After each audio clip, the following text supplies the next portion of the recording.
لا حول ولا قوة إلا بالله العلی العظیم۔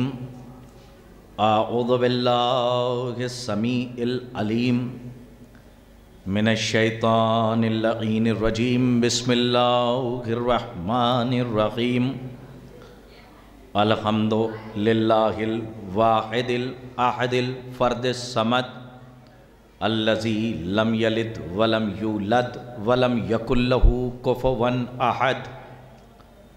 الصلاۃ والسلام وتحیۃ والاکرام علی النبی الامی المکی المدنی الہاشمی القرشی المطلبی سیدنا و نبینا و شفیع ذنوبنا و حبیب قلوبنا مولانا مولا الثقلین جد الحسنین ابی القاسم محمد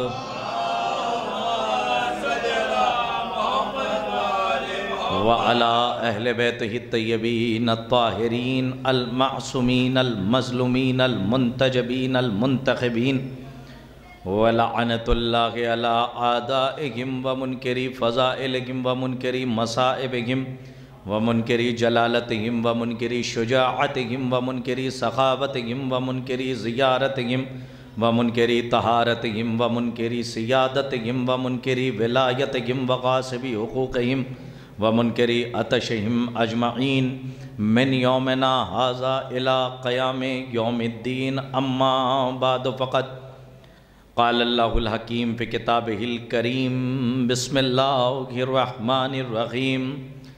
ما کان محمد ابا احد من رجالکم ولکن رسول اللہ وخاتم النبیین۔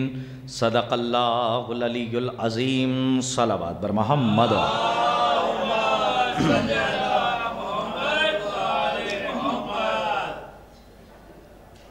بتوفیق الہی بتائید محمد و آل محمد علیہم السلام،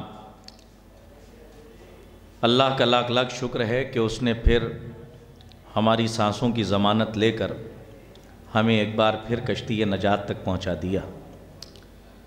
بتصدق چہردہ معصومین علیہم السلام ہماری ہر سانس تعبیر ہوتی ہوئی نظر آئے گی تسبیح میں، اور ہمارے حرکات و سکنات کو اللہ ہمارے نام اعمال میں ذکر آل محمد کے صدقے سے تسبیح میں تعبیر کرے گا۔ ظاہر ہے کہ مسلسل ذکر ہو رہا ہے، اور بارگاہ یہ مبلغ ولایت کی ہے، اور بارگاہ ایسے شہید کی ہے۔ یوں تو بہت سارے شہداء ہیں اور بہت سے لوگ اس دنیا سے گزر گئے، لیکن جو مرتبہ نور اللہ شوستری رحمۃ اللہ علیہ کا ہے، وہ مرتبہ ہم اور آپ درک نہیں کر سکتے، بلکہ یہ وہ شہید ہیں کہ جن کو خود شہزادی عالمیان نے اپنا بیٹا کہا ہے۔ اب اسی سے آپ مرتبے کو ذرا آپ دیکھیں کہ کیا مرتبہ ہے شہید کا۔ حالانکہ ہم شہید کی سوانح حیات پہ روشنی نہیں ڈالنا چاہتے، کیونکہ شہید سے آپ نے بہت کچھ سن رکھا ہے۔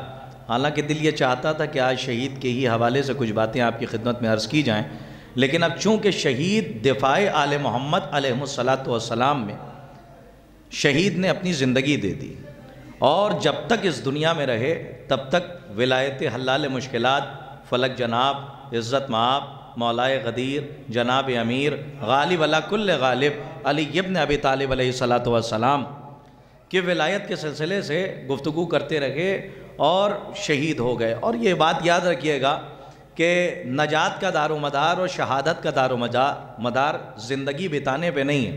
دیکھیے گفتگو کچھ اور ہے، لیکن تمہیداً دو تین باتیں آپ کی خدمت میں عرض کر رہا ہوں کہ شہادت کا دار و مدار زندگی بتانے پہ نہیں ہے۔ آپ نے کبھی یہ نہیں سنا ہوگا کہ کوئی زندگی میں شہید ہو گیا ہو، نہیں، اس لیے کیونکہ حدیث موجود ہے، من مات علی حب آل محمد مات شہیدا، جو آل محمد کی محبت میں مرے گا وہ شہید مرے گا۔ لیکن کبھی آپ نے اس حدیث کے اوپر غور فرمایا؟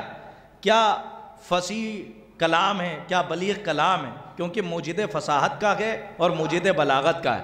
سرکار ختمی مرتبت نے یہ نہیں فرمایا من احیا علی حب آل محمد مات شہیدا، یہ نہیں کہا جو آل محمد کی محبت میں جیے گا وہ شہید مرے گا، بلکہ کیا فرمایا؟ من ماتا علی حب آل محمد مات شہیدا، یعنی حدیث میں 2 مرتبہ ماتا ماتا کہا کہ جو آل محمد کی محبت میں مرے گا وہ شہادت کے درجے تک پہنچے گا۔ اس کے لیے اس کا مطلب یہ ہے کہ شہادت کا تاج لینے کے لیے موت سے ہمکنار ہونا واجب ہے، اور کوئی ایسا نہیں ہے کہ جو موت کا منکر ہو جائے۔ بھئی ہو سکتا ہے کہ آپ کے امام کو دوسرا فرقہ نہ مانے، لیکن موت ایک ایسی حقیقت ہے کہ جسے جھوٹا بھی نہیں جھٹلا سکتا۔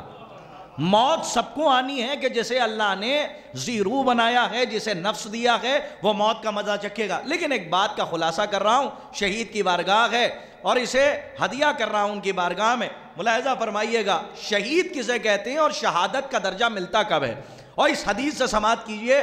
حالانکہ حدیث کے 2-3 فقرے ہیں لیکن معرفت کی کائنات کو سمیٹے ہوئے ہیں، حالانکہ ہمارا موضوع یہ نہیں ہے، لیکن بات آ گئی ہے تو عرض کر رہا ہوں، من ماتا علی حب آل محمد مات شہیدا، رسول کریم نے فرمایا جو آل محمد کی محبت میں مرے گا، یہ نہیں کہا جو جیے گا۔ بھئی اس کے اوپر ذرا غور فرمائیے گا، یہ نہیں کہا جو جیے گا وہ مرے گا شہید، بلکہ کیا فرمایا؟ جو آل محمد کی محبت میں مر جائے گا وہ شہید مرے گا۔ اس کا مطلب یہ ہے کہ شہید ہونے کے لیے مرنا سب کو ہے، جب تک مریں گے نہیں تب تک شہادت کے درجے پہ نہیں پہنچیں گے۔ لیکن ایک سوال ہے، اور اتنے بڑے مجمع سے میرا سوال ہے کہ ذرا یہ بتائیے کہ رسول کریم نے یہ کیوں نہیں فرمایا من احیا علی حب آل محمد مات شہیدا، کہ جو جیے گا آل محمد کی محبت میں وہ مرے گا شہید؟ یہ کیوں کہا کہ جو مرے گا محبت میں وہ شہید مرے گا؟ اس کے پیچھے راز کیا ہے؟ کہ سب سے بڑا راز یہ ہے کہ اگر سرکار ختمی مرتبت یہ کہہ دیتے کہ جو جیے گا محبت اہل بیت میں وہ شہید مرے گا، تو محشر کے میدان میں ابو موسیٰ اشعری بھی آ جاتا، ابن ملجم بھی آ جاتا، اور وہ یہ کہہ دیتا میں مرا نہیں تو کیا ہوا، لیکن علی کی محبت میں کچھ دن سانسیں تو لی ہیں، تو اس زندگی گزارنے کا ہی کوئی صلہ دے دیجئے۔ رسول نے احیا نہ کہہ کے ماتا ماتا کہہ کے سارے بائی پاس پہ تالے لگا دیے۔ کاش کہ میری بات آپ تک پہنچ جائے۔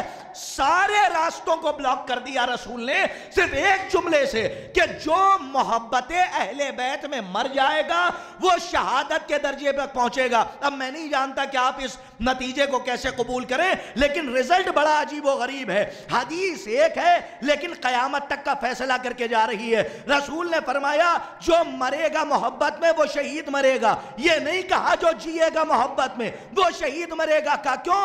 کہا اس لیے احیا نہیں کہا تاکہ ابن ملجم نہ بخشا جائے، اور ماتا اس لیے کہا تاکہ کربلا میں حر جری نہ چھوٹنے پائے۔ صلوات پڑھیے محمد و آل محمد پر باواز۔ بھئی دیکھیے، آپ حدیث کے ایک ایک فقرے کو اگر آپ دیکھیں تو ایک ایک حدیث کے اندر معرفت کا سمندر جوش مار رہا ہے، بلکہ 2 جگہ پہ شدت سے تاکید سے کہا ماتا ماتا، جو آل محمد کی محبت میں مرے گا وہ شہادت کے درجے پہ پہنچے گا۔ اب مثال کے طور پہ بہت سے لوگ ہیں جو کہہ دیتے ہیں اہل بیت ہمیں کیسے بخشوا دیں گے۔ دیکھیں شہید کی بارگاہ ہے، اور میں یہ سمجھتا ہوں کہ اگر یہاں پہ مجالس ہوں تو دفاع آل محمد میں ہی زبان کھولی جائے، اور ولایت حلال مشکلات پہ تبصرہ ہو کہ جس کے لیے پوری زندگی شہید نے وقف کر دی، اور احقاق الحق جیسی کتاب جب انہوں نے لکھی اور ان سے پوچھا گیا کہ آپ نے تقیہ کیوں نہیں کیا، تو شہید ثالث رحمت اللہ علیہ کی بارگاہ ہے ان کو گواہ بناتے ہوئے یہ جملہ ببانگ دوحل کہنے کی جرات کر رہا ہوں کہ یاد رکھیے گا جب شہید سے پوچھا گیا کہ آپ نے تقیہ کیوں نہیں کیا، تو انہوں نے کہا مجھ پر تقیہ حرام تھا۔ بھئی توجہ، کاش کے بات پہنچ جائے، مجھ پر تقیہ حرام تھا، اگر میں اس وقت تقیہ کر لیتا تو احقاق الحق جیسی کتاب منظر عام پہ نہ آ سکتی تھی۔ یعنی اس وقت شہید ثالث رحمت اللہ علیہ پہ تقیہ حرام تھا۔ اب دیکھیے بہت سے پڑھے لکھے لوگ ہیں، اتنا بڑا کیمرہ لگا ہوا ہے، گوہر ایجنسی ہے جو بہت خدمت کر رہا ہے ماشاءاللہ ہماری قوم کی، قاسم صاحب ہیں، جو ہر جگہ پہ اپنے پوری ٹیم کو تقسیم کر دیتے ہیں اور جگہ جگہ پہ جاتے ہیں، اور ظاہر سی بات ہے یہ بھی عبادت ہے، یہ مجلس میں شریک ہیں، یہ ہماری باتوں کو 7 سمندر پار تک پہنچا رہے ہیں، لیکن زیادہ پڑھے لکھوں سے زیادہ خطرہ ہے، پڑھے لکھوں سے نہیں ہے، زیادہ پڑھے لکھوں سے بہت زیادہ خطرہ ہے، اس لیے کہ جو پڑھا لکھا ہے وہ اپنے علم کو سنبھال لیتا ہے، لیکن جو زیادہ پڑھ لکھ لیتا ہے وہ اپنے علم کو سنبھال نہیں پاتا۔ اب ظاہر سی بات ہے کہ بہت سے سوالات ہوتے ہیں، اس میں سے ایک سوال یہ بھی ہے کہ اہل بیت ہمیں کیسے بخشوا دیں گے، یہ آنسو کا قطرہ ہمیں کیسے بخشوا دے گا؟ دیکھیں اس کے لیے بہت سے جوابات دیے جا چکے ہیں، اور قیامت تک جوابات کا ایک سلسلہ جاری و ساری رہے گا جب تک کہ آل محمد علیہ السلام کے دفاع میں بولنے والے خطبہ اور علماء حق حیات رہیں گے۔ لیکن ایک بات آپ کی خدمت میں عرض کرنا چاہ رہا ہوں کہ لوگ یہ کہہ جاتے ہیں کہ آخر اہل بیت کیسے بخشوا دیں گے؟ دیکھیں بڑی عجیب و غریب بات ہے کہ اب مثال کے طور پہ میں نے یہ جو حدیث تلاوت فرمائی ہے اس کو انڈر بریکٹ کر کے فل سٹاپ لگا کے اپنی بات کا آغاز کرنا چاہتا ہوں، لیکن ایک بات مکمل ہو جائے تاکہ پیاز بجھ جائے۔ میں نے آپ کی خدمت میں عرض کیا کہ مماتا اس لیے کہا تاکہ کربلا کا حر نہ چھوٹنے پائے، کیونکہ نجات کا دار و مدار زندگی بتانے پہ نہیں ہے، شہادت کا تاج زندگی بتانے سے نہیں ملتا، بلکہ یہ دیکھا جاتا ہے کہ مرنے والے نے آخری سانس کس کی محبت میں لی ہے۔ جس کی محبت میں آپ آخری سانس لیں گے اسی کے ساتھ محشور کیے جائیں گے۔ سوال کیا ہے؟ ہمیں اہل بیت کیسے بخشوا دیں گے؟ یہ ہمارا نوجوان طبقہ بیٹھا ہوا ہے، اگر ان کے ذہن دل میں بات اتر جائے تو پھر ہمارے آنے کا مقصد بھی حل ہو جائے اور بات بہت دور تک چلی جائے۔ بھئی 2 نوجوان یہاں پہ بیٹھ جائیں، ایک پرچہ میں ان کو دے دوں اور ایک پرچہ انہیں دے دوں اور ان سے کہوں کہ صاحب یہ سوالات ہیں انہیں حل کر دیجئے۔ اب اگر یہ کہہ دیں کہ پتہ نہیں قبلہ قرطاس صاحب یہ حل کر پائیں گے کہ نہیں، تو اب میں ان سے پلٹ کے یہ کہوں گا صاحب اپنے پرچے پہ دھیان دیجئے۔ میں کاش کہ میری بات آپ تک پہنچائے، اپنے پرچے پہ دھیان دیجئے، ان کے سوالوں پہ دھیان نہ دیجئے کہ وہ کر پائیں گے کہ نہیں کر پائیں گے۔ آپ پہلے اپنے سوالوں کا جواب لکھیے، ایسا نہ ہو کہ ان کے بارے میں سوچنے کے چکر میں آپ اپنے سوالوں کے جواب نہ دے پائیں۔ کاش کہ میری بات پہنچ جائے، اپنے سوالوں کے جواب پہلے حل کیجئے، ان کے سوالوں کے بارے میں بعد میں سوچئے گا۔ اب بھی میرا مجمع نہیں پہنچا۔ عزیزان گرامی، لوگ یہ سوال کرتے ہیں اہل بیت پتہ نہیں کیسے بخشوا دیں گے، تو پھر ایک بات کہنا چاہتا ہوں، جو اہل بیت نے وعدہ کیا ہے وہ آپ پورا کیجئے، جو اہل بیت نے آپ سے وعدہ کیا ہے وہ اہل بیت پورا کریں گے۔ کا کیا مطلب؟ کہ آپ محبت علی میں مر کے دکھائیے، محشر میں علی بخشوا کے دکھائیں گے۔ صلوات پڑھیے محمد و آل بیت۔ یعنی آپ سے مطالبہ کیا ہے؟ آپ سے مطالبہ کیا کیا گیا؟ آپ سے مطالبہ کیا گیا ہے محبت میں مر جاؤ۔ یہ مطالبہ نہیں ہے کہ محبت میں زندگی گزارو اور آخری سانس میں مشکوک ہو جاؤ اور یہ کہہ دو کہ ہمیں پتہ ہی نہیں چلا کہ مولا حسین حق پہ ہیں نعوذ باللہ یا یزید ملعون حق پہ تھا۔ تو یہ ایک جملہ آپ کو دائرہ ایمان سے دائرہ کفر میں داخل کر دے گا، کیونکہ زندگی بتانے پہ نجات کا دار و مدار نہیں ہے بلکہ کس پہ ہے؟ دیکھیے اب جاتے جاتے اب بات یہاں پہ میں نے تمام کی ہے۔ قرآن مجید اللہ کی کلام بلاغت نظام کتاب ہے، انشاءاللہ آج کی مجلس شہید کی بارگاہ میں ہے اور اسے بھی آپ تبرکن آپ 2-3 باتوں کے اوپر غور کیجئے گا، کیونکہ جہاں تک کہ ہمارا مطالعہ ہے اور بڑا چھوٹا سا ناقص مطالعہ ہے اس احقر الزمن طالب علم حقیر فقیر عبد ذلیل سراپہ تقصیر کا، علماء تو بہت ساری کتابوں کا مطالعہ کرتے ہیں۔ ان کی ایک کتاب ہے قاضی نور اللہ شستری رحمۃ اللہ علیہ کی صوارم المحرقہ فی نقد صواعق محرقہ۔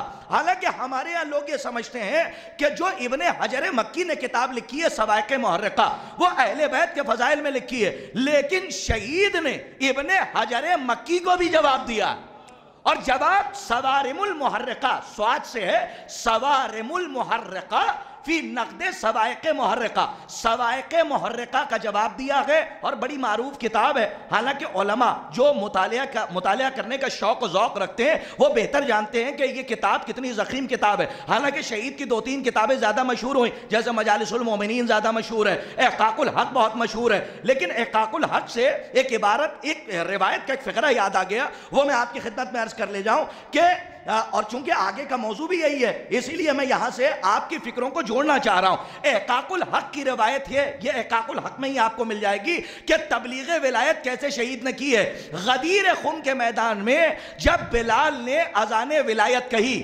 دیکھیں کاش کے جملے کی لاج رکھتے آپ. جب اذان پہلی مرتبہ اذان ولایت کہی تو احقاق الحق میں باقاعدہ، میں حوالہ بر صغیر میں بڑی عظیم کتاب کا دے رہا ہوں، احقاق الحق میں روایت ہے کہ جس وقت انہوں نے یہ روایت لکھی تو لکھا کہ بلال سے رسول نے فرمایا کہ کہو اذان میں حی علی خیر العمل. بھائی تھوڑا سا جاگ کے سنیے، کہو حی علی خیر العمل. دیکھیں امام کا اور نبی کا ایک ایک فیصلہ باطل کے منصوبے کو مٹی میں ملا دیتا ہے. کاش کہ میری بات آپ نے غور فرمایا ہوتا میری بات پہ. بھئی کیا فرمایا؟ کہا کہ بلال کہو حی علی خیر العمل. تو یہ احقاق الحق، میں حوالہ دے رہا ہوں، ریفرنس دے رہا ہوں، ایڈریس دے رہا ہوں، جا کے دیکھ لیجئے گا. باقاعدہ اس میں لکھا ہوا ہے کہ اذان میں غدیر کے میدان میں اعلان ولایت علی کے صدقے میں اذان ولایت میں حی علی خیر العمل کا اضافہ ہوا. لیکن غدیر نے حی علی خیر العمل دیا اور سقیفہ نے کیا دیا کہ الصلاۃ خیر من النوم.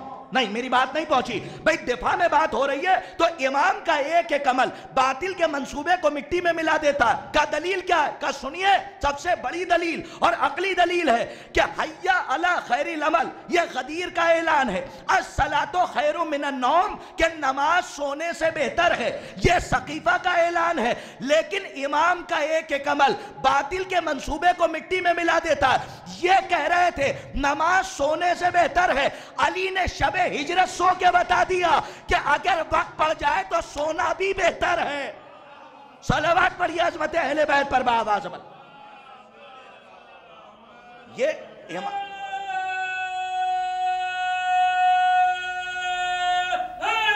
عالم دیکھیں بہت سے ایسے جوابات ہیں کہ جو ہمارے نوجوانوں کو سوالوں کے جواب نہیں ملتے. لیکن اگر یہ یونیورسٹی نہ ہو، میں بڑی ذمہ داری کے ساتھ یہ بات کہہ رہا ہوں، جتنے لوگ ہیں الحمدللہ میڈیا مختصر ہے لیکن معتبر ہے، تعداد نہیں ہے لیکن استعداد ہے. ہم کوانٹٹی کے قائل نہیں ہیں، کوالٹی کے قائل ہیں. تو جب آپ بولتے ہوئے نظر آئیں گے دیکھیں آپ کا چہرہ انڈیکیٹ کرتا ہے کہ ہماری بات آپ تک پہنچ رہی ہے، کیونکہ چہرے کا اتار چڑھاؤ بتاتا ہے کہ بات دل پہ لگی ہے یا دل میں لگی ہے.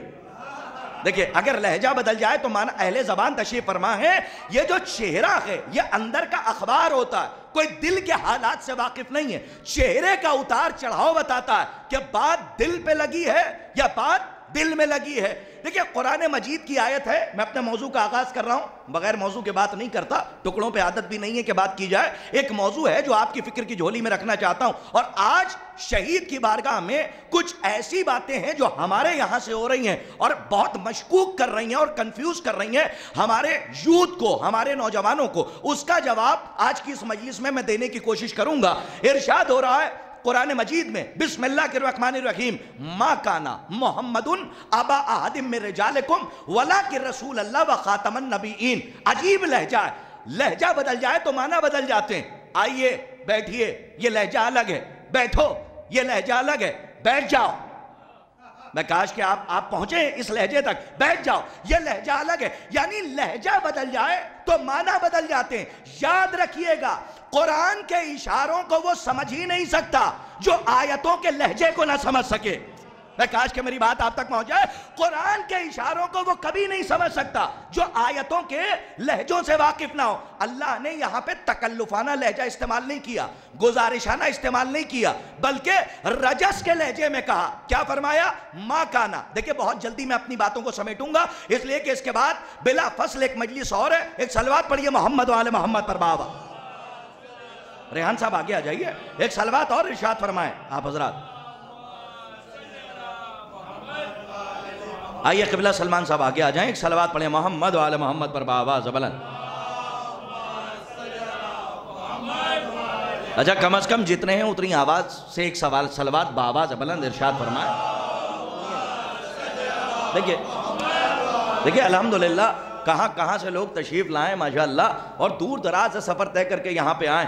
یہ مولانا شمس تبریز صاحب قبلہ کو سننے نہیں آئے، یہ قرطاس کربلائی صاحب کو سننے کے لیے نہیں آئے، یہ خطبہ اور علماء کو سننے کے لیے نہیں آئے. یہ صرف شہید کی محبت میں اور اہل بیت علیہ الصلوۃ والسلام کی محبت میں آئے، بغرض ثواب یہاں پہ شرکت کر رہے ہیں اور بہت دور دور سے آئے ہوئے ہیں. ارشاد ہو رہا ما کانا محمد ابا احد من رجالکم ولکن رسول اللہ. بہت اٹینشن ہو کے سنیے گا. ما کانا محمد ابا احد من رجالکم ولکن رسول اللہ و خاتم النبیین. کہ خبردار محمد تم لوگوں میں سے کسی کا باپ نہیں. دیکھیں یہ رجس کا لہجہ ہے جو اللہ کہہ رہا.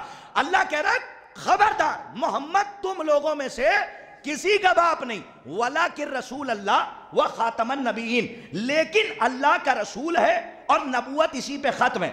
ہو سکتا ہے کہ یہ بات کچھ لوگوں کے لیے نہیں ہو, 6666 آیتوں میں یہی ایک آیت ہے جو ختم نبوت پہ دلیل ہے, دوسری نہیں ہے.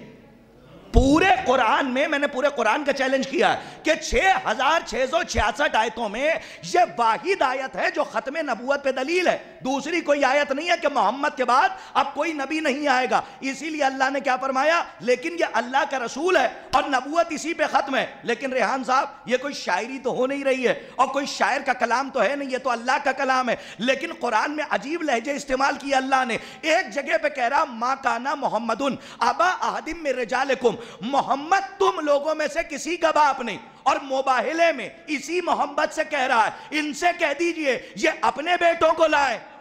میں تھوڑا سا جاگ کے سنیے, عجیب بات کہہ رہا ہوں, یہ اپنے بیٹوں کو لائیں اور تم اپنے بیٹوں کو لاؤ.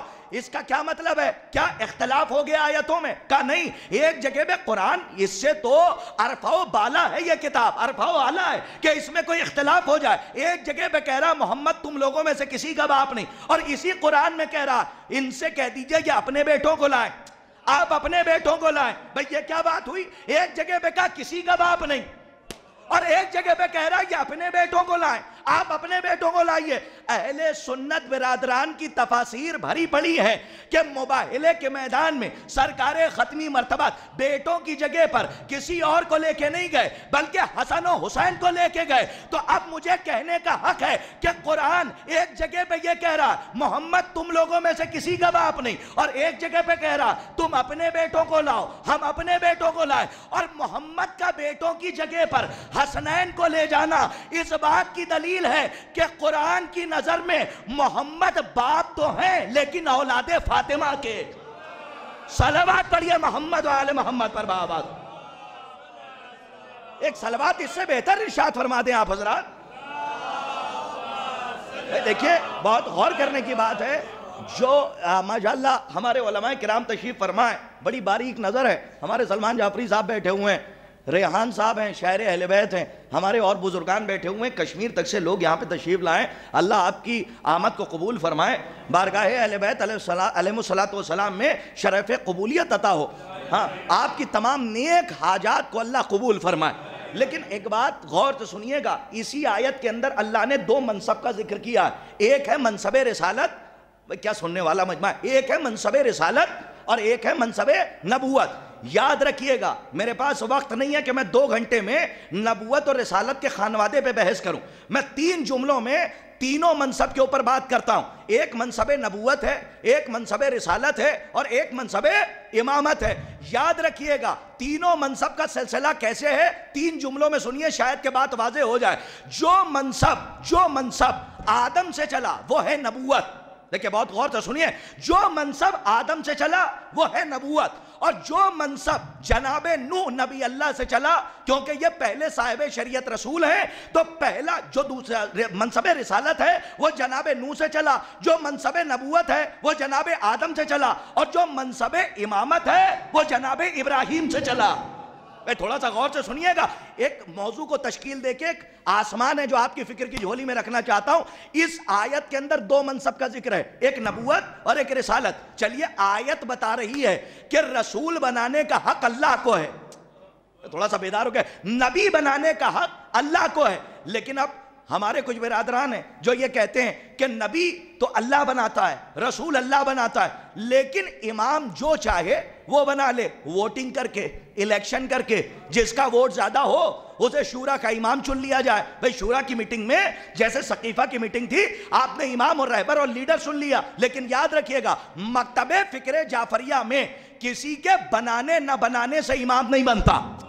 کاش کہ میری بات آپ تک پہنچ جائے, کسی کے بنانے اور نہ بنانے سے امام نہیں بنتا, بلکہ جیسے اللہ نبی بناتا ہے, جیسے اللہ رسول بناتا ہے, ویسے ہی اللہ امام بنا کر بھیجتا ہے. کا دلیل کیا ہے؟ کا قرآن سے لے لیجئے, منصب نبوت آدم سے, منصب رسالت نوح سے, منصب امامت جناب ابراہیم سے. کا یہ منصب کا بتا ہوا؟ کا غور سے پڑھیے, جب جناب ابراہیم نے 3 دن خواب دیکھا کہ کہ میں اپنے بیٹے اسماعیل کو ذبح کر رہا ہوں، تو تیسرے دن جا کے کیا فرمایا اپنے بیٹے اسماعیل سے؟ ایسا ایسا خواب دیکھا ہے۔ تو بیٹے نے کیا فرمایا؟ کہا بابا جو دیکھا ہے اس پہ عمل کیجئے، آپ صبر کرنے والوں میں سے پائیں گے۔ اب ریحان صاحب میں کیا کروں؟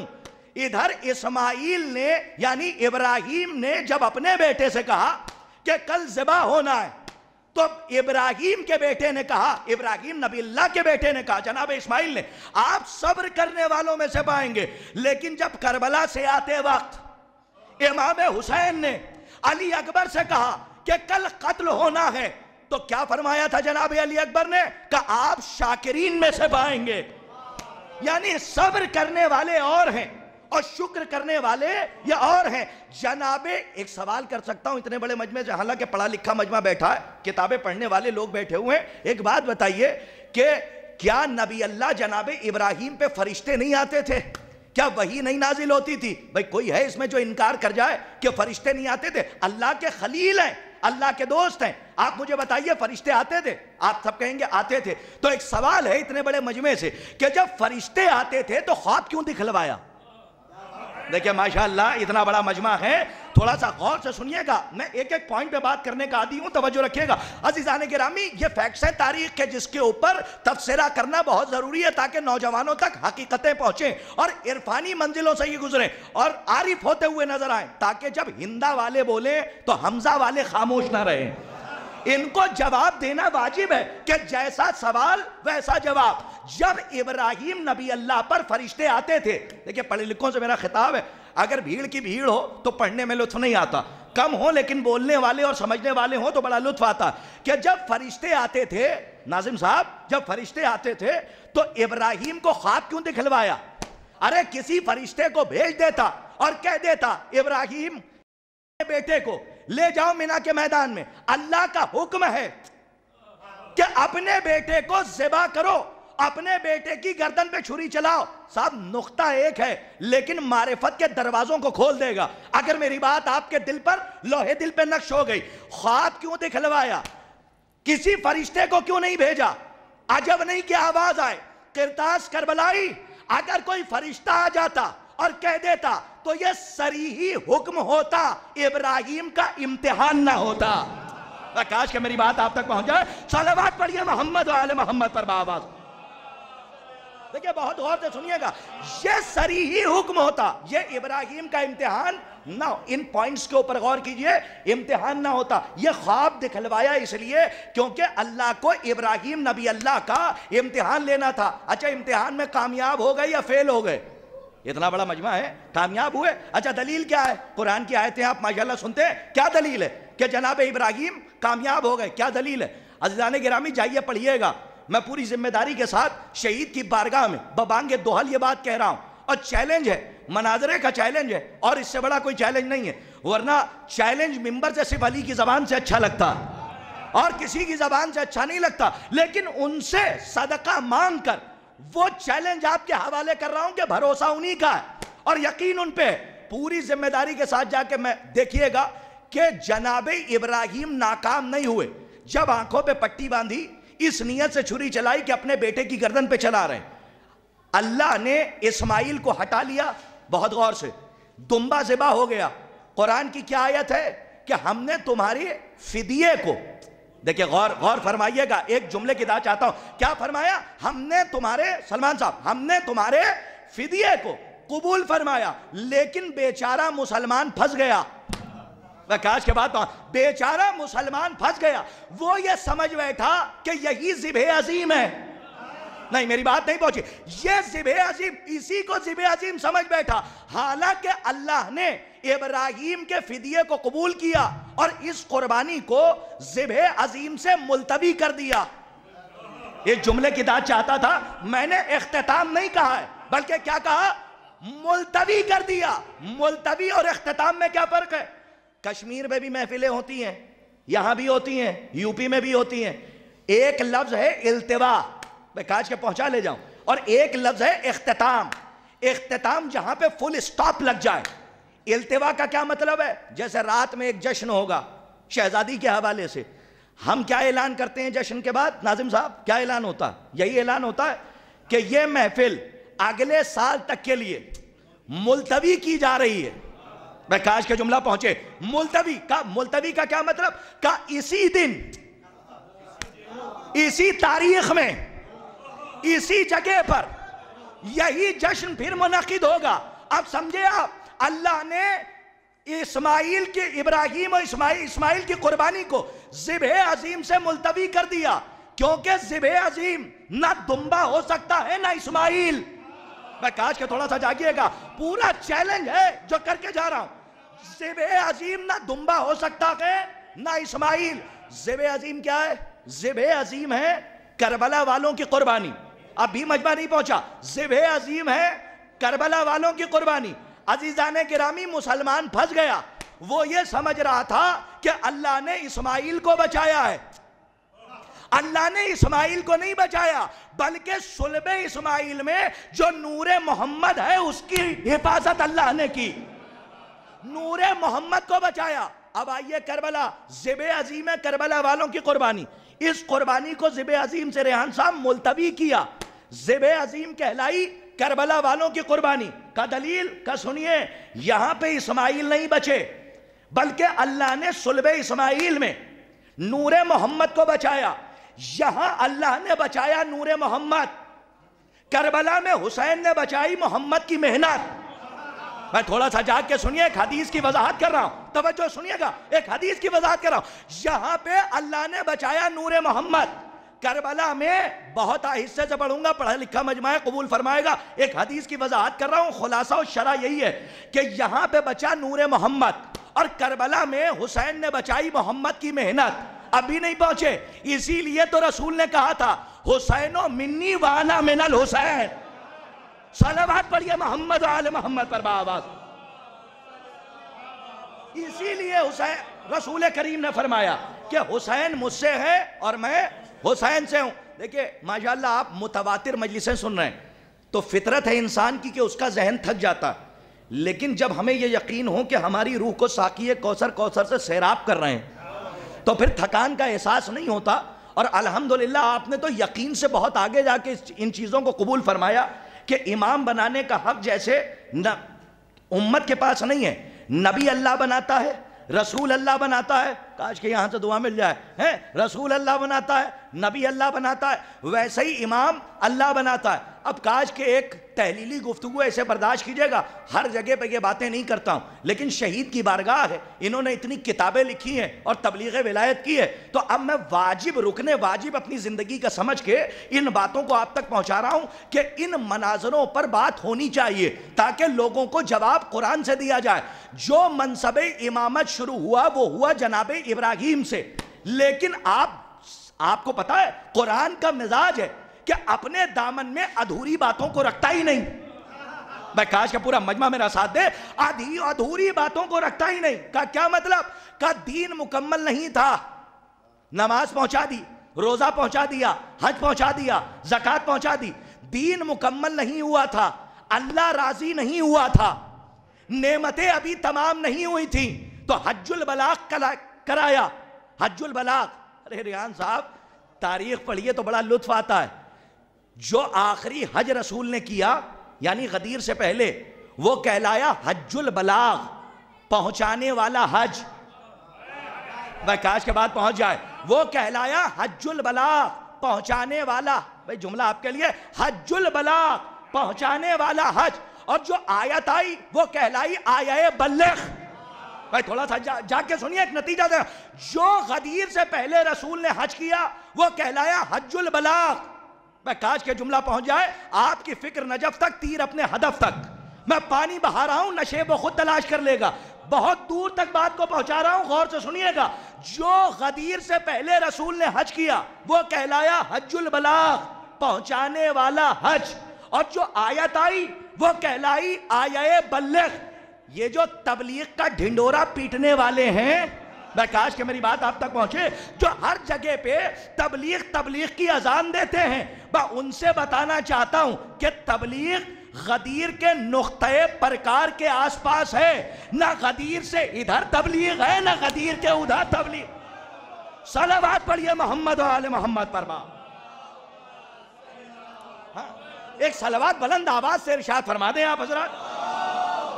بھئی آپ سلسلہ دیکھیے، غدیر کے نقطۂ پرکار کے آس پاس ہے تبلیغ، نہ ادھر تبلیغ ہے نہ ادھر تبلیغ ہے. جو اس دائرے میں ہے وہ شریعت، جو باہر وہ شرارت. آج کا جملہ پہنچ جاتا، جو اس دائرے میں ہے وہ ہے شریعت، جو اس دائرے کے باہر وہ شرارت. ایک بات اور کہہ جاؤں، جو ولایت کے دائرے میں ہے وہ ہے طواف، جو اس سے ہٹ کے ہے وہ ہے چکر. جو اس دائرے میں ہے وہ ہے سجدہ، جو اس سے باہر ہے وہ ہے ٹکر. ہاں اسے آپ یہ نہ سمجھئے کہ وہ سجدے میں شمار ہوگا. بھائی جواب تو آپ کو دینا ہے نا. تو ایک بات بتائیے کہ قرآن اپنے دامن میں کوئی بات ادھوری نہیں رکھتا، مکمل کرتا ہے بہت توجہ کے ساتھ. 20 منٹ میں اپنی بات کو مکمل کروں گا، لیکن آپ کی توجہات کی درکار ہے. آپ کم از کم متوجہ رہیے. تو 2-3 باتیں عرض کر کے امامت کے حوالے سے مجلس تمام کروں، کیونکہ تبلیغ ولایت پہ پوری زندگی وقفی ہے. اگر یہاں پہ یہ باتیں نہ پڑھی جائیں تو پھر کہاں پڑھی جائیں گی؟ قرآن کے دامن میں اللہ نے کوئی چیز ادھوری نہیں چھوڑی ہے. ہے کوئی اتنا پڑھا لکھا کہ جو کہہ دے کہ قرآن میں کوئی بات ادھوری ہے؟ نہیں میرے سرکار، قرآن میں کوئی بات ادھوری نہیں ہے. نماز پہنچا دی، روزہ پہنچا دیا، حج پہنچا دیا، زکوٰۃ پہنچا دی. دین مکمل نہیں ہوا تھا، اعلان نہیں ہوا. ہاں اللہ راضی نہیں ہوا تھا، نعمتیں تمام نہیں ہوئی تھی. تو کیا کیا؟ کہ 1.25 لاکھ کو بٹھایا. بھائی تھوڑا سا جاگے. 1.25 لاکھ کو بٹھایا. مجھے جملوں پہ مجلس نہیں پڑھنی، مجھے نتیجہ دینا. 1.25 لاکھ کو بٹھایا، کجاووں کو اتروایا، ممبر بنوایا، علی کو اٹھایا، خود کو چھپایا، علی کو دکھایا. بھائی تھوڑا سا جاگیے گا. خود کو چھپایا علی. بھائی دیکھیے یہ عارضی ٹھنڈک پہ ولایت کی گرمی کوئی اثر انداز نہیں ہو سکتی. تو آپ ولایت کی جو حرارت ہے اس کو محسوس کیجئے گا. 1.25 لاکھ کو بٹھایا، علی کو اٹھایا، خود کو چھپایا. غدیر نہیں پڑھنی ہے. خود کو چھپایا، علی کو دکھایا، اعلان ولایت سنایا. اللہ مولایا وَأَنَا مَوْلَى الْمُؤْمِنِينَ فَمَنْ كُنْتُ مَوْلَاهُ فَهَذَا عَلِيٌّ مولا. اللہ میرا مولا، میں مومنین کا مولا. بس جس کا میں مولا اس کا یہ علی مولا. بس جیسے ہی ولایت کے اعلان کے لمس کو عرش الہی نے محسوس کیا، شرماتی ہوئی آیت نازل ہو گئی. ارشاد ہوا بسم اللہ الرحمن الرحیم الیوم اکملت لکم دینکم واتممت علیکم نعمتی ورضیت لکم الاسلام دینا. آج کے دن دین مکمل ہو گیا. اے محمد میں تمہارے دین اسلام سے راضی ہو گیا اور نعمتوں کو میں نے تمام کر دیا. اس کا مطلب دین مکمل نہیں تھا تو آیت بھیج کے مکمل کیا. بھائی تھوڑا سا جاگ کے سنیے گا، جہاں لے جا رہا ہوں اپنے موضوع پہ ہوں. اللہ اب قرآن کے دامن میں کوئی بات ادھوری نہیں رکھتا. بھائی دین مکمل ہوا تو بہت غور سے سنیے، دین مکمل ہوا، آیت بھیجی. اللہ راضی ہوا تو آیت بھیجی. نعمتیں تمام کی تو آیت بھیجی. محمد کے بعد نبی نہیں آنے والا تھا. بھائی کاج کے تو آیت بھیجی وَلَٰكِن رسول اللہ وَخَاتَمَ النَّبِيِّينَ کہ اب نبوت، منصب نبوت محمد پہ ختم ہے. سوال چھوٹا سا ہے لیکن بہت سارے سوالوں کو پیدا کر دے گا. اگر آپ کے دل پہ نقش ہو گیا تو شاید کوئی خاموش نہ رہے. یعنی محمد کے بعد نبی نہیں آنے والا تھا تو اللہ نے آیت بھیجی کہ محمد پہ منصب نبوت ختم، اب محمد کے بعد نبی نہیں آئے گا. تو میرا سوال ہے عالم اسلام کے بڑے بڑے مفتیوں سے اور حفاظ کرام سے، قارئین قرآن سے، علماء اعظام سے، میرا سوال یہ ہے کہ جو منصب امامت جناب ابراہیم سے شروع ہوا تھا اس کے ختم ہونے کی آیت قرآن میں کہاں ہے؟ دیکھیں بہت آرام سے میں نے سوال کیا اور آپ نے قبول کیا. جناب ابراہیم سے جو منصب امامت شروع ہوا تھا، یاد رکھیے گا پورے قرآن میں ختم نبوت پہ آیت ہے ریحان صاحب، لیکن پورے قرآن میں ختم امامت پہ آیت نہیں ہے. کاش کے بات واضح ہو جائے. ختم نبوت پہ آیت ہے کہ نبی نہیں آئے گا محمد کے بعد، لیکن ختم امامت پر کوئی آیت نہیں ہے. تو آرام سے ایک بات پہنچاتا ہوں، ذرا اس کو سن لیجئے گا تاکہ مجھے لگے کہ میری بات پہنچ رہی ہے. ختم نبوت پہ آیت کا ہونا اس بات کی دلیل ہے کہ نبوت محمد پہ ختم ہے، لیکن ختم امامت کا نہ ہونا اور آغاز امامت کا ابراہیم سے ہونا اور ختم امامت پہ آیت کا نہ ہونا اس بات کی دلیل ہے کہ کوئی امام آج بھی ہے جو پردہ غیب میں ہے. صلوات پڑھیے محمد و آل محمد پر بآواز. توجہ فرمائیے آپ نے، ایک صلوات اس سے بہتر ارشاد یا علی مدد اللہم صلی علی محمد وآل محمد۔ دیکھیے میں یہ جو ہمارے خطبہ بیٹھے ہیں سلمان جعفری صاحب ہیں، میں نام بار بار اس لیے دے رہا ہوں تاکہ رات میں آپ کو سننا ہے اور انہیں سننا ہے باقاعدہ طور سے۔ سلمان صاحب ہیں، ریحان اعظمی صاحب ہیں، مشہور شعراء کرام یہاں پہ تشریف فرما ہے، یہ نظم کرتے ہیں باتوں کو، تو اپنی بات کو سنیے صاحب۔ میں اس امام کی بات نہیں کر رہا ہوں جو مسجد کا ہوتا ہے، نہیں، تھوڑا سا جاگ کے سنیے گا۔ میں مسجد، ہاں یہ تو خرابی ہے نا ہمارے نوجوانوں کی، بات ہوتی ہے امام مطلق کی تو لے جاتے ہیں کہیں اور۔ ہم اتنی تنزلی کے شکار ہو چکے ہیں کہ بات معصومین کی ہوتی ہے ہم غیر معصوم سے منسوب کرنے لگتے ہیں۔ نہیں پہنچے آپ؟ یہ ہماری تنزلی کا نتیجہ ہے، عرفان کی کمی ہے، علم کی کمی ہے کہ جو اہل بیت سے باتیں منسوب ہیں وہ ہم غیر معصوم سے سیدھے سیدھے منسوب کر دیتے ہیں، یعنی ہم سے بڑا قابل و قبال کوئی ہے ہی نہیں، یعنی سب سے زیادہ پڑھے لکھے ہم ہی ہیں۔ یاد رکھیے گا، جس نے یہ سمجھ لیا مجھے سب کچھ آ گیا، وہ کچھ بھی نہیں۔ میں کاش کے بات پہنچ جائے، جو یہ سمجھ لے کہ مجھے سب کچھ آ گیا وہ کچھ بھی نہیں رہے گا، کیونکہ یہ صرف اہل بیت کہہ سکتے ہیں نحن علماء۔ میں کاش کے بات پہنچ جائے، ہم ہیں عالم، ہم ہیں مطلقاً عالم کہ جنہیں علم دیا گیا، اللہ نے علم دیا ہے۔ اور عزیزان گرامی، بات یہاں پہ چل رہی ہے تو یہ مسجد کا پیش امام نہیں ہے کہ جس کی کیفیتیں بدل جائیں، محراب میں کچھ، گھر میں کچھ، چوراہے پہ کچھ، میدان میں کچھ۔ میں اس امام مطلق کی بات کر رہا ہوں جو مطلع سے لے کے مقطع تک محمد ہو۔ میں تھوڑا سا جا کے سنیے، جو مطلع سے لے کر مقطع تک محمد ہو۔ شب ہجرت بستر رسول پہ سو جائے تو پھر محمد نظر آئے، کفار و مشرکین یہ نہ سمجھ پائیں کہ علی سو رہے ہیں یا محمد سو رہے ہیں۔ جہاں یہ تمیز نہ ہو پائے، جملہ دے رہا ہوں، جہاں یہ تمیز نہ ہو پائے کہ محمد سو رہے ہیں یا علی سو رہے ہیں، بس اسی کو حق ہے کہ وہ محمد کا جانشین بنے۔ کاش کہ میری بات پہنچ جائے، کیونکہ ذرہ برابر کا فرق نہیں ہے، پتہ ہی نہ چل سکا کہ محمد سو رہے ہیں یا علی سو رہے ہیں، آ گئی منزل جہاں تک لانا تھا۔ امام وہ نہیں ہوتا، جانتے ہیں امام کی ڈیفینیشن کیا ہے؟ اگر تھوڑا سا ساتھ دیجئے تو بس بہت جلدی اپنی باتوں کو تمام کروں۔ امام ہو سکتا ہے کہ میں بچے سے پوچھوں تو وہ آیت نہ سنا پائے، دیکھیں بہت غور سے آپ سن رہے ہیں، آیت نہ سنا پائے، لیکن آج اس مجلس میں ایک تبرک دے رہا ہوں، اس تبرک کو سنبھال کے رکھیے گا۔ مکتب فکر جعفریہ کی امامت کی وہ ڈیفینیشن کہ جو ہر منافق کے دل کے لیے خنجر ہے۔ بھائی توجہ سنیے گا، امام کسے کہتے ہیں؟ جسے اللہ بناتا ہے۔ سلمان صاحب دعا چاہتا ہوں، کسے کہتے ہیں امام؟ آپ سمجھ رہے ہیں وہ کہ جسے ووٹنگ کر کے بنایا جائے، وہ جس کو الیکشن کے ذریعے بنایا جائے؟ کہا نہیں، جو اللہ منصب امامت عطا کرتا ہے جسے، اس امام کی ڈیفینیشن سنیے مکتب فکر جعفریہ میں۔ بھائی کاش کے پہنچا لے جاؤں، امام کہتے ہی اسے ہیں جو محتاج بیعت نہ ہو۔ کاش کہ میری بات آپ تک پہنچ جائے، بڑی بات کہی آپ نے نہیں محسوس کی۔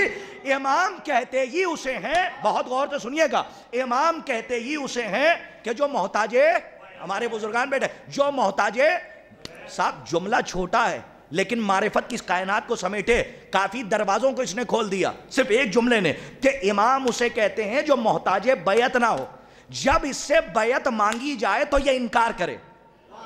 کسے کہتے ہیں امام؟ کہ جو آخری بات ہے، جو محتاج بیعت نہ ہو، جب اس سے بیعت مانگی جائے تو انکار کرے۔ اگر اب بھی کسی کو غرہ ہے تو جائے، ہمارا چیلنج ہے، پھٹی سے پھٹی کتاب میں، ٹوٹے سے ٹوٹے قلم سے، جھوٹے سے جھوٹے راوی کی، جھوٹی سے جھوٹی روایت لا کے دکھائے، ہم منہ مانگی قیمت عطا کریں گے کہ جن 12 اماموں کو ہم مانتے ہیں ان میں سے کوئی ایسا بھی گزرا ہو جو رات کے اندھیرے میں مدینے کی گلیوں میں لوگوں کے گھر جا کے دروازے کی کنڈی کھٹکھٹا کے کہتا ہو آؤ میری بیعت کر لو۔ میں کاش کہ یہ مجمع بیدار ہوتا جو کہہ رہا ہوں، کوئی امام ایسا نہیں گزرا کہ جو مدینے کی گلی میں نکلتا ہو اور جا کے دروازہ کھٹکھٹا کے کہتا ہو آؤ میری بیعت کر لو۔ کیوں؟ اس لیے کہ تم نے امام نہیں بنایا ہے، اللہ نے منصب امامت عطا کیا ہے، تم محتاج امام ہو، امام محتاج بیعت نہیں ہوتا۔ کا دلیل کا جب بیعت مانگی جائے تو یہ انکار کرتا ہے، بات ختم کر رہا ہوں، جب بیعت مانگی جائے تو انکار کرتا ہے۔ کا دلیل کیا ہے؟ کا سامنے کی دلیل ہے کہ جس وقت فقیر شام مرا خدا لعنت کرے. ایک صلوات پڑھیے محمد و آل محمد پر بآواز. صاحب ایک صلوات بلند آواز سے پڑھیے. آپ صلوات تو پڑھ ہی سکتے ہیں. ایک صلوات اور پڑھیے. بات ختم ہے. چلے جائیے گا. وقت آیا ہے, قضا نہیں ہو رہی ہے, تو کم از کم ہم نماز کے وقت کچھ نہیں کر سکتے, اذان کے وقت تو دعا تو کر ہی سکتے ہیں. اعوذ باللہ من الشیطان اللعین الرجیم. بسم اللہ الرحمن الرحیم. اللہم کل ولیک الحجۃ ابن الحسن صلواتک علیہ وعلی آبائہ فی ہذہ الساعۃ وفی کل ساعہ ولیًا وحافظا وقائدا وناصرا ودلیلا وعینا حتی تسکنہ ارضک طوعا وتمتعہ فیہا طویلا. اللہم صلی علی محمد وآل محمد. اللہم صلی علی محمد وآل محمد. اللہم صلی علی محمد وآل محمد نہیں, محمدیوں وآل محمد کے ساتھ ایک صلوات پڑھیے. اللہم صلی علی محمد وآل محمد. اللہم صلی علی محمد وآل محمد. اللہم صلی علی محمد وآل محمد. ایک صلوات پڑھ دیجئے محمد وآل محمد. تو بات ختم کر رہا ہوں. جنہوں نے نہیں پڑھی ہے صلوات ان کے لیے ایک پڑھیے بابا زبلن. اللہم صلی علی محمد وآل محمد واجل فرجوں. حضرات جاتے جاتے میں آپ کی خدمت میں ایک بات عرض کر دوں کہ یہ بات میں نے یہ کیوں کہی ہے کہ محمدیوں وآل محمد پڑھیے, محمد وآل محمد نہیں. اس لیے کہ وقف نہیں ہے, وصل ہے. کیونکہ جہاں پہ بات بلا فصل ہوتی ہے وہاں وقف نہیں ہوتا ہے. ہاں انہوں نے اللہ کے ساتھ وقف کیا ہے, ہم نے واو کے ساتھ کر دیا. ہمیں نہیں ہے, ایسا نہیں کرنا چاہیے کہ وَعَلَا نہیں ہے. محمدیوں وآل محمد وصل ہے, وقف نہیں ہے. ایک اور صلوات پڑھیے محمد وآل محمد. صلی اللہ محمدیوں وآل. حالانکہ ہمارے یہاں صلوات ہندوستان میں ایسی ہی ہوتی تھی, پتہ نہیں یہ وآل محمد کہاں سے آ گئی. ایک صلوات اور پڑھیے. اللہم صلی علی محمدیوں وآل محمد. اللہم صلی علی محمدیوں وآل محمد. حضرات اب چونکہ ظاہر سی بات ہے کہ اذان کا وقت ہے اور لوگ راغب ہو جاتے ہیں اذان کی طرف, لیکن ایک بات میں آپ کی خدمت میں عرض کروں کہ اول وقت عبادت کا بہت ثواب ہے, بہت ثواب ہے. لیکن جب ایک عبادت جاری و ساری ہو, اس کو منقطع کر کے دوسری عبادت کی طرف جانے کے لیے لوگ سوچتے ہیں. تو نجف اشرف کی بات ہے, ابھی وہ حیات ہیں, ہمارے احباب بھی موجود ہیں, دوست موجود ہیں. ایسی مجلس ہو رہی تھی تو اذان ہونے لگی, کچھ زیادہ نماز پڑھنے والے اللہ انہیں سلامت رکھے وہ اٹھ کے جانے لگے. تو وہ مطلب اجتہاد گریڈ کی میں بات کر رہا ہوں. ہاں جو صاحب ممبر تھے, جو خطیب تھے, انہوں نے باقاعدہ, یہ کوئی چھوٹی موٹی بات نہیں ہے, انہوں نے روک دیا اور روکنے کے بعد فرمایا کہ ٹھیک ہے اول وقت آپ نماز پڑھیے, لیکن مجلس کے درمیان سے آپ اٹھ رہے ہیں تو میرا ایک سوال ہے, اس کا جواب دے دیجئے. اس کے بعد چلے, جتنے اٹھ کے جا رہے ہیں سب چلے جائیں, جتنے اٹھ کے جا رہے ہیں اذان سن کے مجلس سے, درمیان مجلس سے جتنے اٹھ کے جا رہے ہیں سب چلے جائیں نماز پڑھنے, کیونکہ نماز واجب ہے اور یہ وہ عمل ہے کہ جس کی وجہ سے واجب قبول ہوگا. دیکھیے یہ بات کر کے انہوں نے ایک بات کہی, اور وہ بات بہت آرام سے سن لیجیے.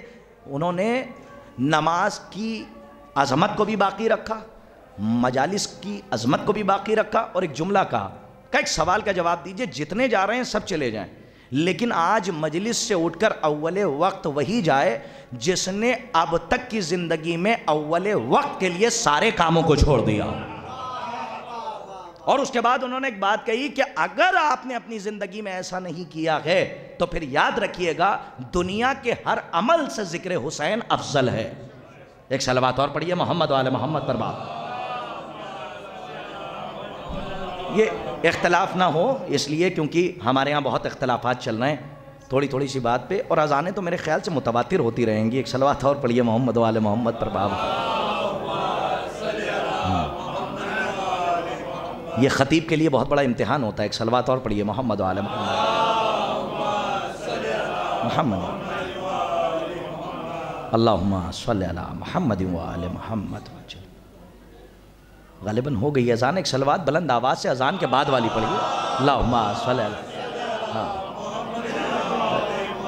مجلس میں سمجھ لیے کہ میں پائے تکمیل تک پہنچ گیا، لیکن اپنے موضوع پر ہی ہوں اور آپ کی خدمت میں یہ جو بات عرض کر رہا ہوں اس کو بہت غور سے سنیے گا اور بڑی ذمہ داری کے ساتھ بات کہہ رہا ہوں۔ امام وہ ہوتا ہے جو محتاج بیعت نہ ہو، جب اس سے بیعت مانگی جائے، موضوع پر ہوں، بیعت مانگی جائے، آج کی مجلس یاد رہ جائے گی، بیعت مانگی جائے تو انکار کرے۔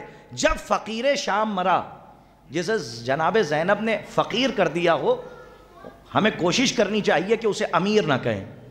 جب فقیر شام مرا تو وہاں سے خط آیا۔ دیکھیے ایک سوال کا جواب دے رہا ہوں جو ہمارے یہاں سے پڑھا گیا، اس سے پہلے ایک بات سن لیجئے، بہت غور سے نہ سنیے گا تاکہ 32 دانتوں کے پہرے سے زبان ہی نہ آزاد ہو۔ ہاں اگر لوہے دل پہ بات نقش ہو تو بس یقین دلا دیجئے گا کہ میری بات پہنچ رہی ہے۔ جب فقیر شام مرا تو وہاں سے ایک خط آیا، وہ خط آپ کے ذہن میں ہے، اس میں 2 عبارت تھی۔ پہلی عبارت کہ وہ مارا گیا، وہ مر گیا، فقیر شام مر گیا، اس کے مرنے کی خبر، اور دوسری جو عبارت تھی وہ تھا مطالبہ بیعت۔ امام وہ ہوتا ہے جو محتاج بیعت نہ ہو، جب بیعت مانگی جائے تو انکار کرے۔ دیکھیں ابری تبری نے پتہ نہیں کیا کیا لکھا، میں کاش کہ میری بات آپ تک پہنچا، اگر 4 تک پہنچے تو 4 ہی بولیں۔ ابری تبری نے پتہ نہیں کیا کیا لکھ دیا، افسوس یہ نہیں ہے کہ اس نے لکھا، افسوس یہ ہے کہ لوگوں نے وہاں پڑھا اور یہاں سے پہنچا دیا۔ نہیں پہنچی میری بات؟ وہاں سے پڑھ کے یہاں سے پہنچانا یہ بہت بڑا زہر ہو گیا، اس کو کہتے ہیں سلو پوائزن۔ ہم نے تعقل نہیں کیا، تدبر نہیں کیا، تفکر نہیں کیا۔ جب خط آیا تو اس میں 2 عبارت تھی، سر اٹھا کے سننے والی بات ہے، ایک تھی مرنے کی خبر اور دوسرے مطالبہ بیعت۔ تو امام کی زبان سے نکلا کلمہ استرجاع، اور امام نے کیا فرمایا؟ اِنَّا لِلَّهِ وَإِنَّا، مجلس تمام ہے، اِنَّا لِلَّهِ وَإِنَّا إِلَيْهِ رَاجِعُونَ، یہی تو کہا تھا، یہی آپ نے سنا بھی ہے۔ تبری جیسے لوگوں کی آنکھیں دیکھ رہی تھیں اور ان کے کان سن رہے تھے کہ جیسے ہی امام نے خط پڑھا اور امام کی زبان سے نکلا کلمہ استرجاع، اِنَّا لِلَّهِ وَإِنَّا إِلَيْهِ رَاجِعُونَ، تو اس نے یہ لکھ دیا اپنی کتاب میں، تبری نے لکھا کہ امام نے فقیر شام کے مرنے کی خبر سن کر، ہم آپ نے بھی تو یہی سنا ہے، تو جب سنا ہے تو بولیے، آج اسی روایت کا پوسٹ مارٹم مجھے کرنا ہے اور حقیقت پہنچانے کی کوشش کر رہا ہوں کہ اِنَّا لِلَّهِ پڑھا کیوں تھا؟ مرنے کی خبر سن کے، فقیر شام کے مرنے کی خبر سن کے امام نے کہا اِنَّا لِلَّهِ وَإِنَّا إِلَيْهِ رَاجِعُونَ۔ آج بھی پڑھا جا رہا ہے، بڑے بڑے پڑھے لکھے جن کو اپنے علم پر غرہ ہے کہ ہم سے بڑا کوئی نہیں، وہ بھی یہ روایت یوں ہی پڑھتے ہیں کہ امام نے اس کے مرنے کی خبر سن کر، تھوڑا سا بیدار رہیے گا، کہا اِنَّا لِلَّهِ وَإِنَّا إِلَيْهِ رَاجِعُونَ۔ لیکن اس طالب علم کا اختلاف ہے کہ اس کے مرنے پر امام مطلق کبھی بھی امام حقہ، امام باطل کے مرنے پر، کاش کہ میری بات پہنچ جائے، امام حقہ امام باطل کے مرنے پر کبھی بھی اِنَّا لِلَّهِ وَإِنَّا إِلَيْهِ رَاجِعُونَ نہیں کہے گا۔ ہو سکتا ہے کوئی مجلس کے بعد پڑھا لکھا آ جائے اور کہتے کہ دلیل کا، چلیے قرآن انڈیکیٹ کر رہا ہے، قرآن میں کہیں آیت دکھائیے کہ آیت کہہ رہی ہو کہ جب کسی میت کو دیکھو تو کہو اِنَّا لِلَّهِ وَإِنَّا إِلَيْهِ رَاجِعُونَ۔ تھوڑا سا اٹینشن ہو جائیے، جب کسی جنازے کو دیکھو تب کہو اِنَّا لِلَّهِ وَإِنَّا إِلَيْهِ رَاجِعُونَ۔ قرآن کیا کہہ رہا ہے؟ قرآن کی آیت کہہ رہی ہے جب مصیبت کی خبر سنو، بھائی تھوڑا سا جاگ جائیے، جب مصیبت کی خبر سنو تب کہو، بہت غور سے سنیے گا، ایک بات کا خلاصہ کر کے مجلس تمام کرو، جب مصیبت کی خبر سنو تب کہو اِنَّا لِلَّهِ وَإِنَّا إِلَيْهِ رَاجِعُونَ۔ تو اب ایک بات بتائیے، یہ تو کہہ رہی ہے آیت کہ جب مصیبت کی خبر سنو تو کہو اِنَّا لِلَّهِ وَإِنَّا إِلَيْهِ رَاجِعُونَ۔ اب آئیے معصوم کی ایک حدیث ہے، کاش کہ یہ مجمع تک پہنچا لے جاؤں۔ معصوم نے فرمایا اہل بدعت کی موت کا دن، میں کتنی بات پڑھوں یہ جملہ، حدیث کا فقرہ سنیے، اہل بدعت کی، صاحب ایسے سنیے گا جیسے خلاصہ ہو رہا ہے، اور جب کسی روایت، جھوٹی روایت کا پوسٹ مارٹم کیا جائے تو علی والوں کو خاموش نہیں رہنا چاہیے، جواب ببانگے دوہل دینا چاہیے۔ امام کی حدیث ہے، آیت کہہ رہی ہے جب مصیبت کی خبر سنو تب کہو اِنَّا لِلَّهِ وَإِنَّا إِلَيْهِ رَاجِعُونَ، اور حدیث معصوم کہہ رہی ہے اہل بدعت کی موت کا دن، میں پھر پڑھتا ہوں، اہل بدعت کی موت کا دن مومنین کے لیے عید کا دن ہے۔ کاش کا پورا مجمع بیدار رہتا جو کہہ رہا ہوں. بھائی دونوں باتوں کو ذرا سا جوڑیے گا اور نتیجہ آپ کے حوالے کر رہا ہوں. آیت کیا کہہ رہی ہے؟ جب مصیبت کی خبر سنو، اپنی طرف سے کوئی بات نہیں کہہ رہا ہوں، آیت کہہ رہی ہے جب مصیبت کی خبر سنو تو کہو انا للہ و انا الیہ راجعون. اور حدیث معصوم کیا کہہ رہی ہے؟ اہل بدعت کی موت کا دن مومنین کے لیے عید کا دن ہے. ارے یہ جو مرا تھا یہ تھا اہل بدعت کا امام. تھوڑا سا جا کے سنیے، یہ جو مرا تھا یہ تھا اہل بدعت کا امام، اور یہ جو خبر کو پڑھ رہا تھا یہ تھا مومنین کا امام. اور معصوم کی حدیث ہے کہ اہل بدعت کی موت کا دن مومن کے لیے عید کا دن ہے.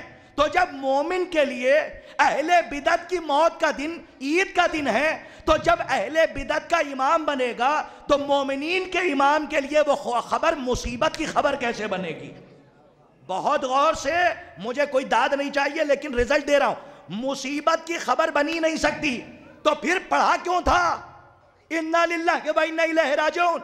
ارے اسی علاقے میں، یہی آگرہ میں، یا چلیے شری نگر چلتے ہیں، شری نگر میں آپ کے علاقے میں کوئی علامہ صاحب آ جائیں، شاید کہ کوئی مجمع میں خاموش نہ رہے، یہ ہال محشر میں تبدیل ہو جائے اگر نتیجہ پہنچے کہ امام نے کیوں پڑھا تھا انا للہ.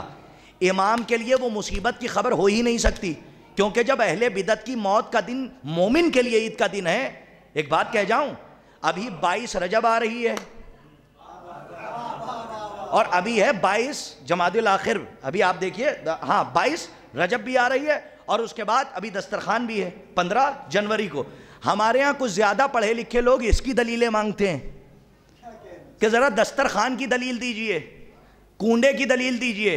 تو یاد رکھیے گا مجلس سے کچھ ملتا ہے، یاد رکھیے گا نتیجے دو طریقوں سے نکالے جاتے ہیں، ایک ہے مفہوم حدیث اور ایک ہے منطوق حدیث. صلوات پڑھیے مولانا شمس تبریز صاحب تشریف لا لیں. ایک آئیے صاحب ادھر آ جائیے، ایک صلوات اور ارشاد فرمائیں آپ حضرات. بس بھائی ان کا آنا اس بات کی خبر ہے کہ مجھے ممبر چھوڑ دینا چاہیے. ایک صلوات پڑھیے محمد و آل محمد. ہاں انڈیکیٹ بھائی دیکھیے ماشاءاللہ یہاں پہ حکم ہوا تھا کہ کم سے کم 1 گھنٹے میں آپ سمیٹیے گا اپنی بات کو. تو میں نے کہا کہ انٹرنیشنل ٹائم تو 45 منٹس ہے، اس میں ہی میں کوشش کروں گا کہ اپنی بات کو سمیٹ دوں. اگر 1-2 منٹ آگے ہو جائے تو معاف کیجئے گا. امام نے کیوں پڑھا تھا انا للہ و انا، ہاں ایک صلوات پڑھیے محمد و آل محمد اور آواز بنا جیسا آپ کا حکم ہے. انا للہ و انا الیہ راجعون کیوں پڑھا؟ قبلہ میں عرض کر رہا ہوں کہ کچھ ایسی بھی روایتیں ہیں جیسے تبری ابری نے پتہ نہیں کیا کیا لکھ دیا، کہاں کہاں پہ علی کی دشمنی میں قلم چلایا. تو لوگوں نے، اور خدا کی قسم آپ کو پتہ، لوگوں نے خالی یہی پڑھا کہ اس کے مرنے کی خبر سن کے کلمہ استرجا جاری کیا، بلکہ تبری نے یہاں تک لکھا ہے نعوذ باللہ ثم معاذ اللہ امام نے اس پر رحمت کی دعا بھی کی. تبری نے یہ بھی لکھا کہ امام نے اس پر رحمت کی دعا بھی کی. اسے غنیمت ہے کہ یہاں سے نہیں پڑھا گیا، ورنہ مومنین پڑھنے نہیں دیتے. وہ بات تو سمجھ میں آ جاتی نا. یہ تو بہت باریک سی بات ہے جو لوگوں کے سمجھ میں نہیں آئی. لوگوں نے قبول کر لیا کہ بھائی جنازے کو دیکھ کے انا للہ پڑھتے ہیں، تو ہو سکتا ہے کہ مرنے کی خبر سن کے امام نے کہہ دیا انا للہ و انا الیہ راجعون. سنیے، اس کے مرنے کی خبر پہ نہیں پڑھا تھا انا للہ، بلکہ منزل عجب میں پڑھا تھا. پورے مجمع کی توجہ، منزل عجب. عجب کسے کہتے ہیں؟ عجب کا بھی ترجمہ کرنا پڑے گا شہید کی بار. منزل تعجب میں پڑھا تھا، حیرت متحیر ہو کے پڑھا تھا. منزل تعجب کا کیسا تعجب؟ کہ اگر شری نگر میں آپ کے علاقے میں کوئی علامہ صاحب آ جائیں اور محرم کی چاند رات ہو، آپ 10 محرم تک ان کو گھر میں بٹھائے رکھیے، علامہ بیٹھیں، مجلس نہ پڑھوائیے. وہ مجلس سما میں ان سے مجلس نہ پڑھوائیے. یہ بچہ بیٹھا ہے، اس سے کہیے بیٹے چلو مجلس پڑھو. اور ایک دن علامہ صاحب سے، آپ کے یہاں کی 8 محرم مخصوص ہے، 8 محرم کو ان سے کہیے علامہ صاحب سے کہ قبلہ چلیے مجلس خطاب کر، مجلس سن لیجئے. تو علامہ صاحب پوچھیں گے قبلہ یہ بتائیے پڑھے گا کون؟ یہاں سے وہاں تک مجلس تمام. کب پڑھے گا کون؟ کہ یہ پڑھیں گے یہ جو صاحب بیٹھے ہیں. تو اب علامہ صاحب کے لیے یہ مصیبت کی خبر ہے. نہیں پہنچے آپ؟ کیا علامہ کے ہوتے ہوئے علامہ کی معرفت نہیں ہے؟ یہ دن آ گیا علامہ نے جیسے ہی ان کو منبر میں دیکھا، بیٹھتے ہی ساتھ کہا پروردگارا کیا مصیبت کی گھڑی ہے. یہ دن آ گیا کیا علامہ سنیں گے؟ سلمہ پڑھیں گے؟ انا للہ و انا الیہ راجعون، کہ یہ دن آ گیا، کیا علامہ سنیں گے اور سلمہ پڑھیں گے؟ اب سمجھ میں آیا، اس کے مرنے کی خبر پہ انا للہ نہیں پڑھا تھا، منزل تعجب میں پڑھا تھا کہ اے پروردگار یہ دن آ گیا، میسورہ کا بیٹا فاطمہ کے بیٹے سے بیعت مانگ رہا ہے۔ صلوات پڑھیے محمد و آل محمد پر با۔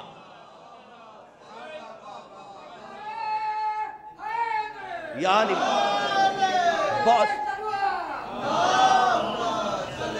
محمد میسورہ کا بیٹا فاطمہ کے بیٹے سے بیعت مانگ رہا ہے، اسی لیے انا للہ و انا الیہ راجعون پڑھا۔ یاد رکھیے گا، بہت سی چیزیں باطل کے منصوبے کو مٹی میں ملا دیتی ہیں۔ اپنے بچوں کو سلو پوائزن سے بچا کے رکھیے، حالات بڑے خراب ہیں۔ غیبت کبریٰ میں اگر ایمان چلا گیا تو پھر آپ کے پاس کچھ بچے گا نہیں۔ بس میں اپنی بار بار گھڑی دیکھ رہا ہوں اور میں شاید کہ 10 منٹ کے اندر ممبر چھوڑ دوں، لیکن اپنے اس عقیدے کو بچا کے رکھیے کہ جو یقین ہے کہ امام یہاں پہ آتے ہیں، ورنہ آج کل ہمارے یہاں ایسی ایسی باتیں ہو رہی ہیں کہ مہنگے تبرک نہ بانٹو، سستے تبرک بانٹو۔ پتہ نہیں کہاں کہاں سے لوگ آ گئے، کس کس کیمیکل کے بنائے گئے ہیں، اللہ جانے کس کس فیکٹری سے نکل کے آتے ہیں، کبھی دکھائی نہیں دیتے لیکن جب زبان کھولتے ہیں تو پہچان لیے جاتے ہیں۔ کروڑوں نسلیں قربان ہو جائیں، کروڑوں نسلیں قربان ہو جائیں۔ اس گراف ایجنسی کے اس معتبر کیمرے کی نظر یہ بات کر رہا ہوں، اور گوہر صاحب بیٹھے ہوئے ہیں ماشاءاللہ۔ گراف ہم چونکہ زبان پہ ہے، ہمارے گوہر صاحب ہیں، قاسم بھائی ہیں سامنے۔ قاسم صاحب کے ذریعے سے یہ بات بہت دور تک پہنچا دوں کہ مہنگا تبرک نہ بانٹو، سستا بانٹو۔ پتہ نہیں کس کس کیمیکل کے بنائے ہیں، فیکٹری پتہ نہیں کون سی ہے جہاں سے یہ پروڈکٹ تیار ہوتے ہیں۔ کروڑوں نسلیں قربان ہو جائیں ہمارے پہلے امام پر، ہمارے ائمہ پر۔ امام نے یہ نہیں فرمایا کہ انسان کو لباس سے پہچانو، بلکہ کیا فرمایا؟ انسان کو اس کی زبان سے پہچانو۔ جب وہ زبان کھولے گا تو پہچان لیا جائے گا کہ اندر کیا ہے۔ اندر کی باتوں کو جو باہر لاتی ہے وہ ہے زبان۔ انہوں نے آ کے یہاں سے پڑھا مہنگا تبرک نہ بانٹو۔ دیکھیے ہمارا ذات سے اختلاف نہیں ہے، بات سے ہے، اور بات کو ختم کر رہا ہوں کہ مہنگا تبرک نہ بانٹو۔ اور ہمارے یہاں نیچے بیٹھے والے لوگ، کچھ لوگوں کی بات کر رہا ہوں، وہ بیچارے اتنے شریف ہوتے ہیں، ان کو بھی واہ واہ، ان کو بھی واہ واہ۔ بھئی کوئی ناراض نہ ہو، سب ہم سے خوش رہیں، کسی سے دشمنی نہ ہو۔ ارے کسی سے نہ ہو لیکن اہل بیت کو جواب دینا ہے، اس بات کا خیال رکھیے گا۔ نیچے بیٹھنے والوں کا جیسے سننا کام ہے ویسے ہی سمجھنا بھی کام ہے، کیونکہ ہمارا مذہب سے سننے والا نہیں ہے، اسمعی افہم والا ہے۔ ہاں، اسمعی افہم، سن اور سمجھ، سننا بھی ہے اور سمجھنا بھی ہے۔ تو صرف سننا کام نہیں ہے۔ مہنگا تبرک نہ بانٹو، سستا بانٹو۔ اب مثال طور پہ شمس صاحب نے شیرمال بانٹ دی 30 روپے کی، یہ امیر ہیں اور میں غریب ہوں، میں نے بانٹی 10 روپے کی۔ یہ ناظم صاحب بیٹھے ہوئے ہیں آپ کے پہلو میں، انہوں نے آ کے کہا کہ قبلہ قرطاس صاحب یہ غلط کیا، آئندہ نہ کیجیے گا۔ شمس صاحب یہ غلط کیا، آئندہ نہ کیجیے گا۔ کہا کیوں؟ کہا اس لیے کہ آپ نے 30 کی بانٹی، قرطاس کربلائی ہیں غریب، ان کی دل آزاری ہوگی۔ آپ مہنگا تبرک نہ بانٹیے، انہی کی طرح 10 والا بانٹیے۔ ایک دن میں سفر کر رہا تھا، وہی مولوی صاحب جنہوں نے ٹوکا تھا، سفر کرتے کرتے ایک مدرسے کے باہر اسٹال لگائے وہ بیٹھے ہوئے تھے، وہیں میں اترا، ایک ڈھابا تھا، اس پہ میں نے چائے پی، اور پیتے پیتے میں نے دیکھا کہ وہی مدرسے کے باہر ایک اسٹال لگا ہے، اور وہی مولوی صاحب جو آج تبرک پہ بات کر رہے تھے مہنگا نہ بانٹو، وہ مائک لے لے کے چلا رہے ہیں، اور وہ کہہ رہے ہیں کہ بھائی مدرسے میں تعاون کیجئے، ترقی میں تعاون کیجئے۔ تو ایک سائیکل سے ایک شخص آیا اور اس نے 100 روپے کی رسید کٹائی، میں دیکھتا رہا اور چائے پیتا رہا، لیکن اتنے میں ایک جیگوار سے اترا ایک انسان۔ جیگوار بڑی مہنگی گاڑی ہے صاحب، اس سے اترا، اس نے ایک اٹیچی نکالی بلیک کلر کی، اور گڈیاں تھیں، اس نے کھول کے رکھ دی۔ بس جیسا ہی میں نے اس کو دیکھا، سائیکل والا وہیں کھڑا تھا، 100 کی کٹا رہا تھا، ان کے پاس تھے 2 لاکھ، انہوں نے اسٹال پہ رکھ دی ٹیبل پہ۔ میں نے چائے پھینکی، دوڑ کے 2 لاکھ والے کا ہاتھ پکڑ لیا۔ میں نے کہا یہ کیا کر رہے ہیں؟ کہ کیا مطلب؟ ارے مدرسے میں تعاون کر رہے ہیں۔ یہ کون مولوی صاحب ہیں جو کہہ رہے تھے؟ یہ وہی ہیں جو تبرک پہ ٹوک رہے تھے۔ کاش کے بات پہنچ جائے ہیں۔ یوں میں نے بات ایک ہے، بات ختم ہو گئی، میں نے یوں ہاتھ پکڑا 2 لاکھ والے کا، تو وہ کہنے لگے نہیں صاحب یہ غلط کر رہے ہیں آپ۔ میں نے کہا یہ غلط کر رہے ہیں آپ۔ کہنے لگے کیوں؟ میں نے کہا وہ سائیکل سے آئے، آپ کے پاس جیگوار ہے، آپ امیر ہیں وہ غریب ہے، اس کے سامنے آپ 2 لاکھ کی پرچی کٹا رہے ہیں اور وہ رسید 100 کی کٹا رہا ہے، اس کی دل آزاری ہو جائے گی۔ بس اتنا کہنا تھا کہ وہ مولوی صاحب جو تبرک پہ ٹوک رہے تھے وہ چراغپا ہو گئے. ایسا لگا کہ ان کے پیروں کے نیچے کسی نے چراغ بجھا دیا اور اچھلنے لگے اور ٹاٹ کے کہنے لگے آپ بدتمیز ہیں, آپ پڑھے لکھے نہیں ہیں. صاحب جملہ ایک ہے, مجمع قبول کرے, آپ بدتمیز ہیں, آپ پڑھے لکھے, آپ کو تمیز ہی نہیں ہے. اللہ پیسے نہیں دیکھتا, اللہ نیت دیکھتا ہے. کاش کہ میری بات آپ تک پہنچ جائے. اللہ پیسے نہیں دیکھتا, اللہ نیت دیکھتا ہے. تو ہم نے بھی بلک کیا کہہ دیا کہ جب یہاں چندے کے پیسے میں نیت دیکھتا ہے تو وہاں تبرک حسین میں مہنگا اور سستا نہیں دیکھتا, بلکہ ہمارا اور آپ کا مولا یہ دیکھتا ہے کہ کس کی نیت پاک ہے. اس کے تبرک کو ہمیشہ بچوں کو پازیٹیو وے پہ لے جائیے, نیگیٹو وے پہ مت لے جائیے, ورنہ اتنے سوالات پیدا ہو جائیں گے کہ جواب نسلیں نہیں دے پائیں گی. اسی لیے ضرورت ہے کہ اپنے بچوں کو نئی فکر دو, نیا اسلام نہ دو. عزیزان گرامی, یہ شہید کی بارگاہ ہے اور میں آپ کی خدمت میں عرض کروں, ابھی ایام عزائے فاطمیہ سلام اللہ کے علیہا گزرے ہیں اور آپ نے شہزادی کو پرسہ دیا. یہ وہی شہزادی ہے جن کے لیے مشہور ہے کہ شہید کو انہوں نے اپنا بیٹا کہا ہے. ہم نے علماء سے سنا ہے باقاعدہ کہ اپنا بیٹا کہا ہے, یہ کوئی بڑی بات ہے. آپ ایک بات آپ کی خدمت میں عرض کرنا چاہتا ہوں, شہید کی بارگاہ ہے, ہماری مائیں بہنیں آئی ہوئی ہیں, مجلس میں شرکت کرتی ہیں, لیکن خدا کی قسم جنت البقیع کے لیے ضرور آواز اٹھائیے. شہید کی بارگاہ. میں کچھ دنوں پہلے مدینہ منورہ میں تھا تو پہلی بار میں گیا, میں نے اپنی آنکھوں سے دیکھا جب سورج ڈھل گیا تو وہ سرکار کے روضے کی وہ نورانیت اور اس کے بعد شہزادی کے روضے پہ اندھیرا. آپ کبھی جنت البقیع اور روضہ رسول کے درمیان کھڑے ہو کے ایک مرتبہ رات میں آپ جائیے تو ایک مرتبہ دیکھیے شہزادی کے روضے کی طرف اور ایک مرتبہ دیکھیے روضہ رسول کی طرف, خدا کی قسم کلیجہ پھٹ جاتا ہے. مدینے کی گلی گلی میں چیخیں مار کے یا حسین کہنے کا جی چاہتا ہے. مدینے کی گلی گلی میں چیخیں مار کے یا حسین کہنے کا جی چاہتا ہے. یہ کیوں؟ کہ اس لیے کہ شہزادی کا روضہ ہے اور شہزادی کے روضے پہ سایہ نہیں ہے. جائیے دیکھیے گا اور بقیع کے لیے ضرور آواز اٹھائیے, اس لیے کہ جنت البقیع ہمارے لیے رکن واجب ہے ہماری زندگی میں کہ جنت البقیع کے اوپر احتجاج ہو. 8 شوال میں آپ جائیے, 8 شوال ایک ایسی قیامت کا دن ہے, ایسا قیامت کا دن ہے کہ جس دن ہر مومن کو واجب ہے, رکن واجب سمجھ کے اپنے گھر میں نہ بیٹھے بلکہ گھر سے باہر نکلے, جس کے پاس کچھ نہیں ہے 4 لوگوں کو نکلے اور ایک پیمپلیٹ چھپوا کے صرف جنت البقیع کا اعلان کرے. جیسے ہم نے کربلا کیا تو کونے کونوں تک کربلا پہنچ گئی, ایسے ہی آپ بقیع کیجئے گا تو ہر دل کی آواز بقیع ہوگی اور بقیع کے حوالے سے احتجاج ہو. اس لیے کہ شہزادی کے روضے پر سایہ نہیں ہے, ہم اپنے گھر کے سائے میں رہتے ہیں. عزیزوں, آپ کی آوازیں بلند ہیں, کوئی غم نہ ملے سوائے غم مظلوم کربلا. کتنا روئیں گے آپ, زیادہ سے زیادہ 1 گھنٹہ, زیادہ سے زیادہ 2 گھنٹہ, آپ تھک جاتے ہیں. لیکن جائیے زیارت ناہیہ پڑھیے, ہمارا اور آپ کا وقت کا آخری امام. روتے روتے مولا فرماتے ہیں سلام ہو ان سر کھلی بیویوں پر جنہیں شام و کوفہ کے بازار سے لے جایا گیا. سلام ہو ان سر بریدہ پر جنہیں نیزوں پہ معلق کر کے لے جایا گیا. آگے بڑھ کے مولا فرماتے ہیں سلام ہو میرے اس جد بزرگوار پر کہ جس کے بدن کا گوشت زنجیریں کھا گئیں. سلام ہو ان رخساروں پر جو کربلا سے شام تک اپنا رنگ تبدیل کرتے رہے. آگے بڑھ کے مولا فرماتے ہیں سلام ہو ان آنکھوں پر جنہیں راتوں کو جگایا گیا. عزیزوں, ایک طالب علم نے جب یہ فقرہ پڑھا تو اپنے استاد کے پاس پہنچتا ہے اور جانے کے بعد کہتا ہے آقا یہ کون سی آنکھیں ہیں جنہیں ہمارا امام سلام کر رہا ہے؟ روتے ہوئے عالم دین نے فرمایا کیا تم نے مقتل کی روایت نہیں پڑھی؟ جب اہل حرم کو اسیر کیا گیا, علی کی بیٹی کے بازوؤں میں رسن باندھی گئی تو شمر ملعون نے کہا تھا خبردار رہنا, قافلے میں جو سونا چاہے سو جائے لیکن اکبر کی پالنے والی عباس کی بہن علی کی بیٹی زینب نہ سونے پائے.